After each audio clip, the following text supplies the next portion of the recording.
So Lori and I are out here watering our little orchard, and the tree is putting on a lot of growth, but you can see as we get up closer here just exactly what these bees are doing to the leaves on our tree, and this is why they can't fruit.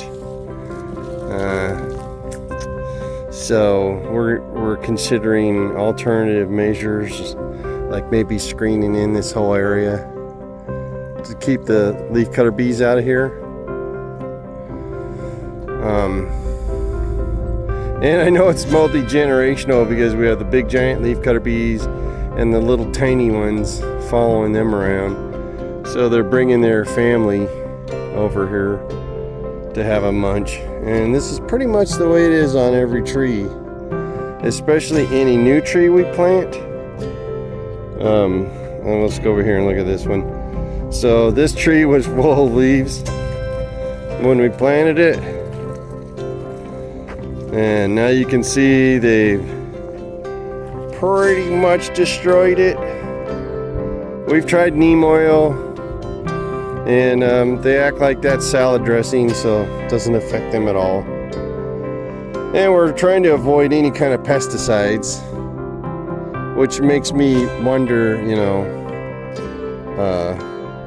are real farms using pesticides? Because everything that we planned out here, even the orange trees, are being cut. And to my understanding, they're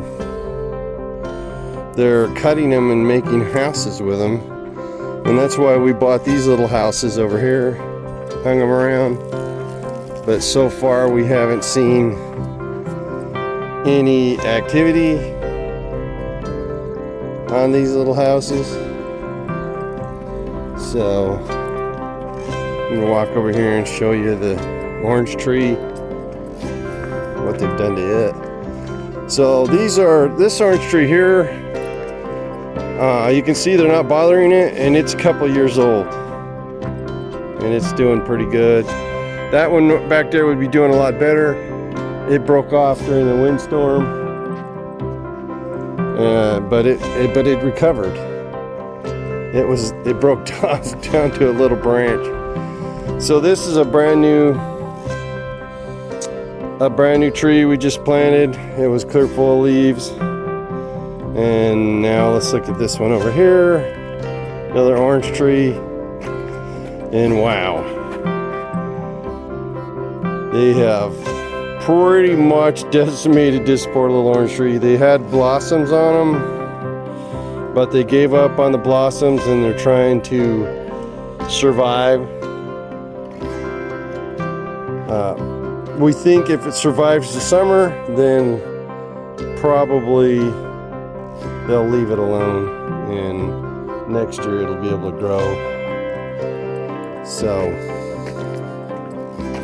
walk back over here to our little orchard.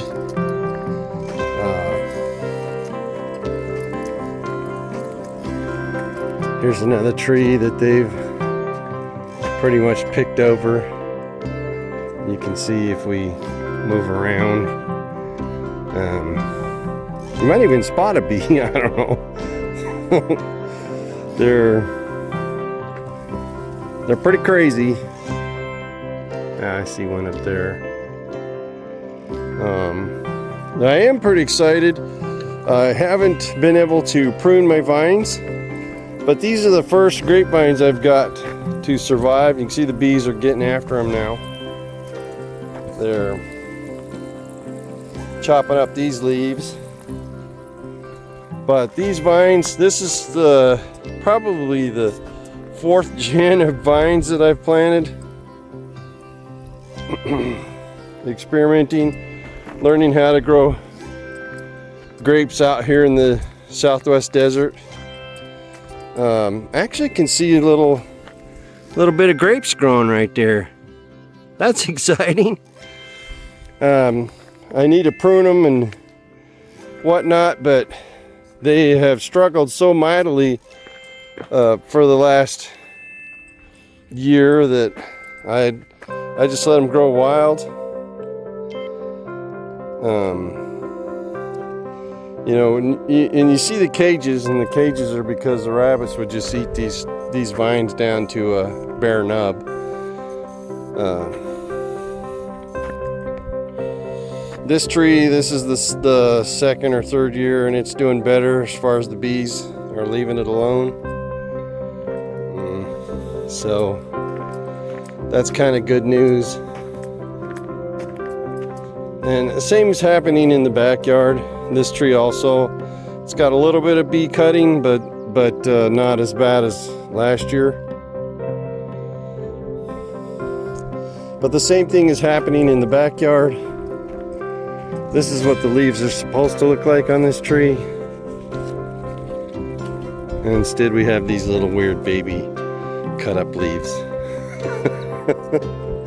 So here's our pomegranates. They haven't grown any pomegranates, and the one that was growing, somehow a rabbit got it and chewed it up. Same with this little guy over here.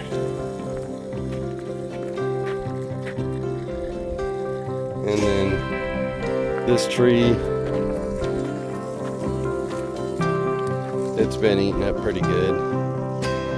So on all, we're considering screening in this area so that maybe we could start getting fruit. So that's where we're at. And there's our dogs over there. They spend their whole time trying to catch rabbits. They wholeheartedly believe they're underneath the container there.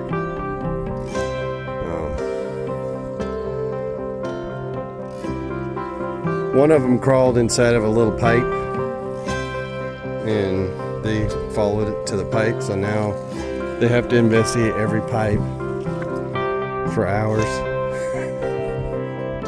So if we're wondering where the dogs are at, well, that's where they're at 99.9% of the time. They're back there investigating. If I let them, they'd have a whole den under there. So this is where we're at anyway. We're happy and we're sad at the same time. We're happy with the progress of our trees, but yet we're sad with the fact that you know, they're struggling so hard against these crazy bees. But I can see a few of them right here. Maybe you'll be able to see them. See if I can zoom in on that bee cutting. It's cutting the leaf right there. All right, well, enough about the bees. Until next time, have a very great day.